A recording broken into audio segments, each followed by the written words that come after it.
HSC পরীক্ষা পেছানোর কি কোনো সম্ভাবনা রয়েছে?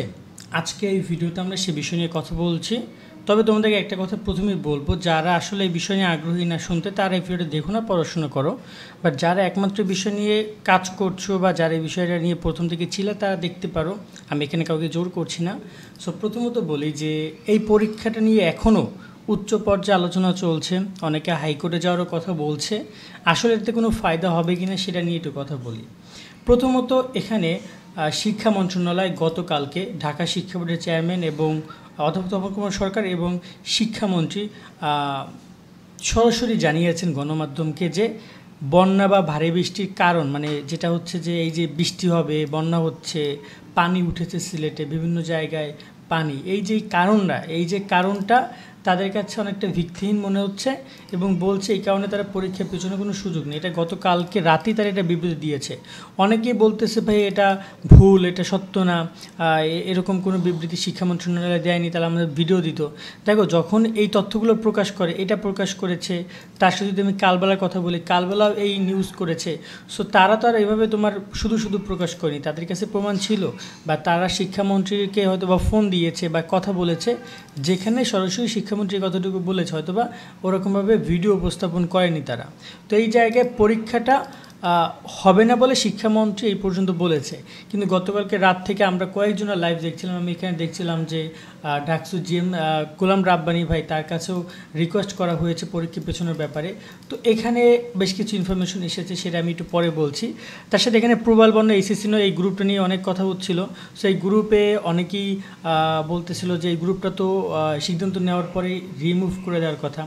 তো এটা আসলে তাদের ব্যাপার যে তারা কি করবে না করবে। তবে একটা সত্য কথা যে এখানে অনেক ব্যবসা বাণিজ্য হয়েছে, এটা তো অস্বাভাবিক কিছুই না, তাই না? এটা তো অস্বাভাবিক কিছু না। সেকেন্ড, এখানে আন্দোলন নিয়ে এখানে রনি ভাইয়ের একটা ভিডিও আমরা দেখছিলাম।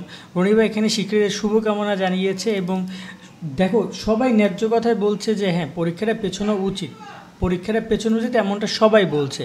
কিন্তু এখন যদি কোনো কারণে পরীক্ষা তারা না পেছায় বা তারা যদি চায় যে না আমরা পরীক্ষা পেছাবো না, তাহলে তো আর কোনো কিছুই করার থাকবে না। তো এই জায়গায় শিক্ষা মন্ত্রণালয় থেকে পরীক্ষা পেছানোর চিন্তাভাবনাটা তুলনামূলক খুবই কম।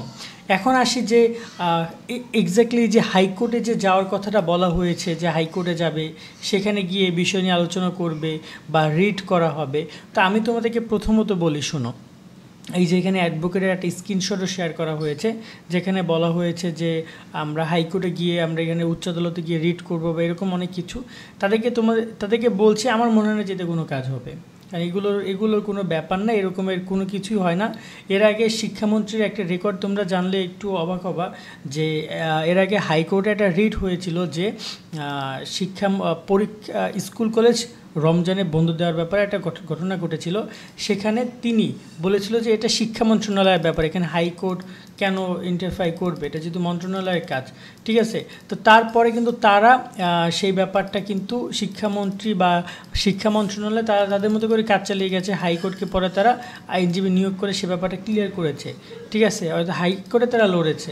তো এই জায়গায় বলবো যে যেখানে দেখো, এখানে গতকালকে একটা কথা একজন বলেছে যে শিক্ষামন্ত্রীর কাছে কেন আমাদের দাবি তুলতে হবে বা শিক্ষা মন্ত্রণালয়ের কাছে কেন আমাদের দাবি জানাতে হবে। তাদের উচিত তো আমরা কোথায় সমস্যায় আছি সেটা খুঁজে বের করা নিজ আগ্রহে এবং সেখানে গিয়ে সেটা সলভ করা। আমাদের দাবি তোলার আগেই যেন আমাদের সমস্যার সমাধান হয়, এমনটাই হইতে হবে শিক্ষামন্ত্রী। কিন্তু বর্তমানে তাদের চিন্তাভাবনা ভিন্ন, তারা চাচ্ছে পরীক্ষাটা নিতে তোমাদের কোনো কিছু কারণে পরীক্ষা দিতে হবে এবং পরীক্ষার পরিবর্তন করা, রুটিন পরিবর্তন করা এই মুহূর্তে আমাদের কাছে অসম্ভব মনে হচ্ছে।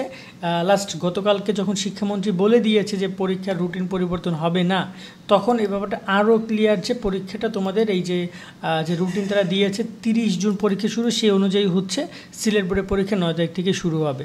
সো তোমরা পড়াশোনা করো, তোমরা পড়াশোনা থেকে উঠো না। কেউ যদি তোমাদেরকে বোঝায় যে না এখনও সম্ভাবনা আছে, যদি সম্ভাবনা থাকে সেটার চান্স মাত্র 90/10, মানে 10% সম্ভাবনা নাই বলা যায়। তো 90% হচ্ছে পরীক্ষা পেছাবে না। 30 তারিখে পরীক্ষা হবে, সেটা সম্ভাবনা 90%, 90%। সো তোমরা পড়াশোনা করো, যদি পরীক্ষা পেছায় তাহলে এমনি শুনতে পারবা। সো এই ব্যাপারে নিয়ে তোমরা হাইপার হওয়ার কিছু না, আমি তোমাদেরকে লাস্ট এই ভিডিওটার মাধ্যমে জানিয়ে দিচ্ছি। যদি এরপর কোনো আপডেট আসে আমরা তোমাদেরকে জানাবো। আর নয়তো এটা হয়তো বা আমাদের লাস্ট ভিডিও হতে যাচ্ছে এইচএসসির এই নিউজ নিয়ে। দেখো আমি আবারও বলতেছি, আমি চেষ্টা করেছি তোমাদেরকে বিব্রতকর তথ্য থেকে দূরে রাখার, সবসময় সঠিক তথ্য দেওয়ার, এটাই ছিল আমার দায়িত্ব।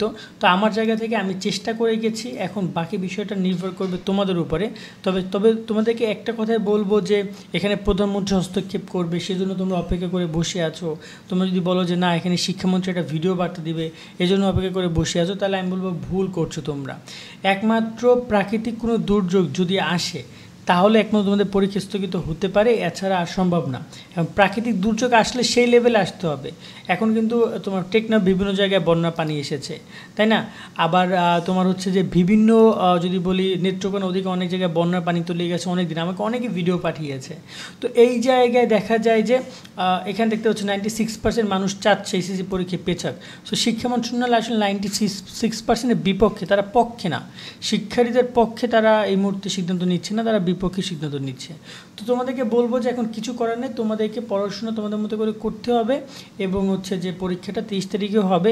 এখন যে পরীক্ষা দিতে পারবো তো দিলা, না দিতে পারলে না দিলা, এটাতে তাদের কোনো কিছু আসে যায় না, এটাই তারা বুঝিয়েছে। সো এটা হচ্ছে আপাতত এই তোমাদের পরীক্ষা নিয়ে সর্বশেষ আপডেট। এরপর যদি নতুন কিছু আসে জানাবো। সকলে অনেক অনেক ভালো থাকবা। আল্লাহ হাফেজ।